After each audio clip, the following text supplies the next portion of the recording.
Ya, bismillahirrahmanirrahim. Assalamualaikum warahmatullahi wabarakatuh. Oke, pada kesempatan kali ini kita akan membacakan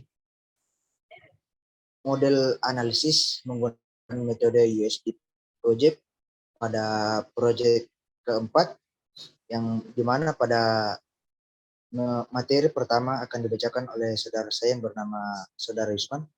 Kepada saudara untuk dipersilakan. Baik, pada kesempatan kali ini kami akan memaparkan tentang model analisis menggunakan metode USDP aplikasi Gojek. Nah, berikut adalah tampilan dari model analisis use case dari aplikasi Gojek. Terdapat 3 bagian, yaitu user, driver, dan server. Di bagian user terdapat 4 entity, dan di bagian driver terdapat 2 entity, di bagian server terdapat 3 entity. Nah, di bagian user, user dapat melakukan atau dapat memilih layanan yang ada di Gojek, utamanya GoRide, kemudian melakukan order, yang kemudian hasil dari order dari aplikasi user ini dimasukkan sebagai destinasi di dalam database-nya atau servernya. Kemudian user dapat melakukan pembayaran, misalnya melakukan layanan dari GoPay. Lalu user juga dapat memberikan feedback atau rating ketika sudah melakukan atau mendapatkan layanan dari si driver. Nah, baik, selanjutnya ialah driver. Di bagian driver ini, driver menerima data order dari server, di mana data ordernya itu diambil dari pilihan layanan dari si user. Kemudian si driver melakukan konfirmasi untuk dimasukkan ke dalam server.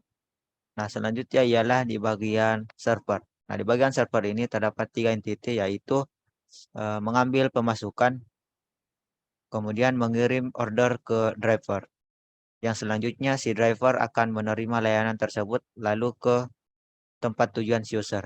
Nah, kemudian menerima data order user ketika layanan si user dan driver itu selesai digunakan.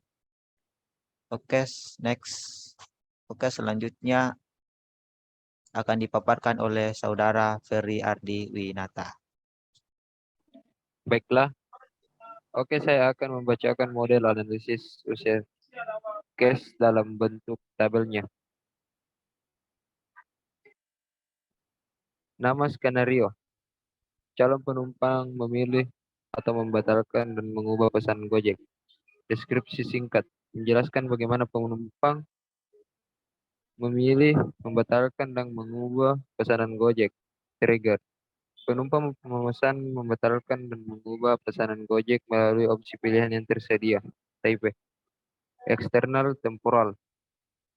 Adapun deskripsi, nama penumpang, nama driver, perjanjian yang akan diubah, rute dan jarak tempuh, jadwal pertemuan.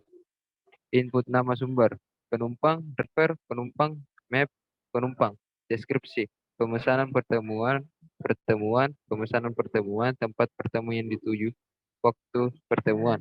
Output nama tujuan, perjanjian pertemuan, penumpang, penumpang, penumpang, penumpang. Baiklah, kesimpulannya akan dibacakan oleh saudara Maun. Saya persilahkan. Oke, jadi kita akan menarik kesimpulan dari pada proyek 4 kali ini, yaitu dari dokumen model analisis menggunakan metode USDP dari aplikasi Gojek yang kami buat, dapat disimpulkan bahwa model use case sangat berguna dalam mendeskripsikan atau menjelaskan spesifikasi kebutuhan sistem aplikasi menggunakan bahasa pengguna sehingga lebih mudah dimengerti, sehingga developer atau pengembang dapat menjelaskan tentang aplikasi apa yang dibuat berikut dengan fiturnya kepada pengguna dengan penjelasan yang mudah dimengerti. Oke, mungkin itu saja yang dapat kami jelaskan dari materi proyek 4 kali ini. Sedangkan kurangnya mohon dimaafkan. Wabillahi taufiq wal hidayah. Wassalamualaikum warahmatullahi wabarakatuh.